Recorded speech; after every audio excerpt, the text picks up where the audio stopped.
Hi guys, എല്ലാവർക്കും പുതിയൊരു വീട്ടിലേക്ക് സ്വാഗതം. അപ്പോൾ ദേവദൂതൻ വീണ്ടും റിലീസായിട്ടുണ്ട് വർഷങ്ങൾക്ക് ശേഷം. അപ്പോൾ സിബി മലയിൽ എന്ന് പറഞ്ഞാൽ ഏറ്റവും ലെജൻഡറി ഡയറക്ടറിൻ്റെ അക്കാലത്ത് ഇറങ്ങിയ ഏറ്റവും വണ്ടർഫുൾ ആയിട്ടുള്ള മൂവിയായിരുന്നു ദേവദൂതൻ എന്ന് പറയുന്നത്. പക്ഷേ അത് ഇറങ്ങിയപ്പോൾ അത്ര ഒരു അംഗീകാരം അതിന് ലഭിച്ചില്ല. കാര്യം എന്താണെന്ന് വെച്ച് കഴിഞ്ഞാൽ അതിന് ഒരു പ്രചാരം അതിന് അണിയറ പ്രവർത്തകർ കൊടുത്തില്ല എന്നാണ് പറയപ്പെടുന്നത്. എന്നാണ് അതിൻ്റെ ബാക്ക്ഗ്രൗണ്ടിൽ പ്രവർത്തിച്ചവരൊക്കെ പറയുന്നത്. അത് അതിൻ്റെ ഒരു മാഗസീൻസിൽ, അന്നൊക്കെ മാഗസീൻസൊക്കെ ആണല്ലോ, മാഗസീൻസിൽ കൂടെയൊക്കെ ആണെങ്കിലും അതിനൊരു എക്സ്പ്ലോഷർ കൊടുത്തില്ല. അതുകൊണ്ടൊരു ചെറിയൊരു പരാജയം നേരിട്ടൊരു പടം തന്നെയാണ് സിബി മലയിലിൻ്റെ ദേവദൂതൻ എന്ന് പറയുന്നത്. പക്ഷേ ഇപ്പം വർഷങ്ങൾക്ക് ശേഷം അത് നമുക്ക് റിലീസായിട്ടുണ്ട്. ഈ പടത്തിനെ പറ്റി പറയേണ്ട ആവശ്യം തന്നെ വരുന്നില്ല. കാര്യം നമുക്കെല്ലാവർക്കും അറിയാവുന്ന തന്നെയാണ്. നമ്മൾ ഒരുപാട് ടി വിയിലും ഒക്കെ ഒരുപാട് കണ്ടിട്ടുള്ള പടം തന്നെയാണ്. നമുക്കൊരുപാട് എല്ലാവർക്കും ഇഷ്ടപ്പെട്ട പടം തന്നെയാണ് ദേവദൂതൻ എന്ന് പറയുന്നത്. എല്ലാവർക്കും ഇഷ്ടപ്പെട്ട, അല്ലെങ്കിൽ നമ്മളെപ്പോഴും വീണ്ടും ടി വിയിൽ എപ്പം കണ്ടാലും നമ്മൾ ദേവദൂതനിൽ എടുത്ത് വീണ്ടും കാണുന്നൊരു പടമാണ് ദേവദൂതൻ. അപ്പോൾ അതിനെപ്പറ്റി പ്രത്യേകിച്ച് ഈ പടം എങ്ങനെയുണ്ട് എന്നൊന്നും വീണ്ടും പറയേണ്ടതിൻ്റെ ആവശ്യം വരുന്നില്ല.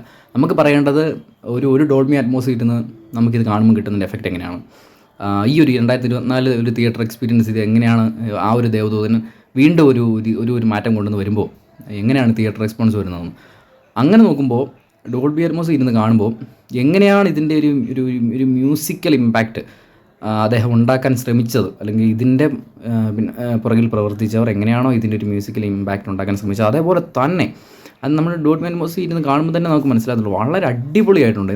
ഒരു ചെറിയ മൈന്യൂട്ട് ഒരു വയലിൻ മ്യൂസിക് ആണെങ്കിൽ പോലും നമ്മുടെ ചെവിയിൽ ഇങ്ങനെ തുളഞ്ഞു കയറുകയാണ്.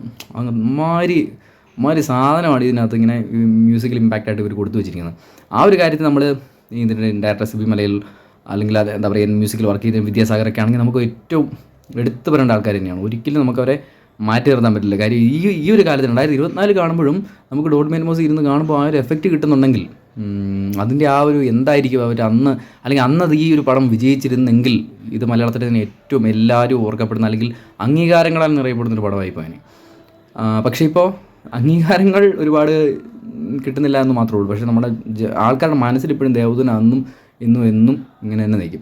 പിന്നെ ലുക്സൊക്കെ അന്നത്തെ കാലത്ത് ലാലേട്ടൻ്റെ ഒരു ഡിഫറെൻറ്റ് ലുക്കായിരുന്നു ദേവദൂതന് അത് കൊടുത്തിരുന്നത്. പിന്നെ ഒരു ഡിഫറെൻറ്റ് ആക്ടിങ് സ്റ്റൈൽ, അല്ലെങ്കിൽ ആ ഒരു ക്യാരക്ടറിനായിട്ട് അദ്ദേഹം ജീവിക്കുകയായിരുന്നു.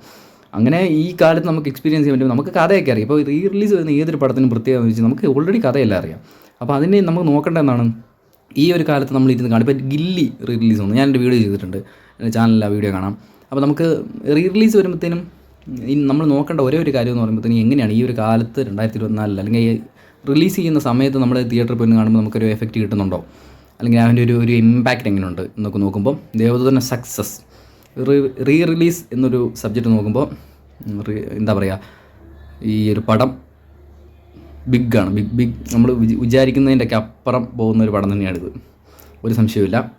ഒരുപാട് വിജയങ്ങൾ ഈ ഒരു അതിൻ്റെ അണിയറ പ്രവർത്തകർക്ക് അന്ന് കിട്ടാതെ പോയ പല അംഗീകാരങ്ങളും ഇനിയും കിട്ടട്ടെ, ഈ ഒരു പടത്തിൻ്റെ റിലീസ് മൂലം കിട്ടട്ടെ എന്നാണ് ഞാൻ ആഗ്രഹിക്കുന്നത്. അപ്പോൾ എന്തുകൊണ്ടും നല്ലൊരു പടം. നമ്മൾ എന്തുപോലും തിയേറ്ററിൽ പോയി കാണുക. നിങ്ങൾ തിയേറ്ററിൽ പോയി ആര് കണ്ടാലും നിരാശപ്പെടാതെ വരാൻ പറ്റുന്ന ഒരു റിലീസ് പടം തന്നെയാണ് സിബി മലയിലിൻ്റെ നമ്മുടെ ദേവദൂതൻ എന്ന് പറയുന്നത്. പിന്നെ മ്യൂസിക്കിനെ പറ്റി പറയേണ്ട ആവശ്യമില്ല. ഇപ്പോൾ വിദ്യാസാഗറാണ് ഇത് മ്യൂസിക് ചെയ്തിരിക്കുന്നത്. അതിനെപ്പറ്റി നമുക്കൊരു അഭിപ്രായം പോയിട്ട് ഒന്നും പറയാൻ പറ്റില്ല. കാര്യം അദ്ദേഹത്തിനെ പറ്റി എല്ലാവർക്കും അറിയാവുന്നതാണ്, അദ്ദേഹത്തിൻ്റെ കേപ്പബിലിറ്റി. അത് അന്ന് ചെയ്തു വെച്ച വർക്ക് ഇന്നും ഇത് ഇങ്ങനെ ഇറച്ചി നിൽക്കുക എന്ന് പറയുമ്പോഴത്തേനും അദ്ദേഹത്തിൻ്റെ ആ ഒരു കാലിബർ നമ്മൾ ഊഹിക്കാവുന്നതിനപ്പുറമാണ്. അപ്പോൾ മൊത്തത്തിൽ നല്ലൊരു പടമാണ്. നല്ല കാസ്റ്റ് ആൻഡ് ക്രൂ വെച്ചിട്ട് അന്നും മേക്ക് ചെയ്തതിൽ ഭയങ്കര വണ്ടർഫുൾ ലെജൻഡറി മൂവിയാണ് ദേവദൂതൻ എന്ന് പറയുന്നത്. അപ്പോൾ എന്തുപോലെ നിങ്ങളത് കണ്ടു നോക്കുക, തിയേറ്ററിൽ പോയി കണ്ടു നോക്കുക, എന്തായാലും ഇഷ്ടപ്പെടും. ഇപ്പോൾ തിയേറ്റർ റെസ്പോൺസ് ഒക്കെ ആണെങ്കിലും ഭയങ്കര വണ്ടർഫുൾ ആയിട്ടാണ് വരുന്നത്. എല്ലാവരും ഭയങ്കര മനസ്സ് നിറഞ്ഞ ഒരു വലിയൊരു ട്രീറ്റ് കിട്ടി മനസ്സ് നിറഞ്ഞിറങ്ങി വരുന്ന പോലെയാണ് തിയേറ്ററിൽ നിന്ന് വരുന്നത്. അപ്പം എന്തുപോലും എല്ലാവർക്കും ഇഷ്ടപ്പെടും, കണ്ടു നോക്കുക. അപ്പോൾ അടുത്തുള്ള തിയേറ്ററിൽ പോയി തന്നെ കണ്ടു നോക്കുക. അപ്പോൾ നമുക്ക് മറ്റൊരു വീഡിയോ കാണാം.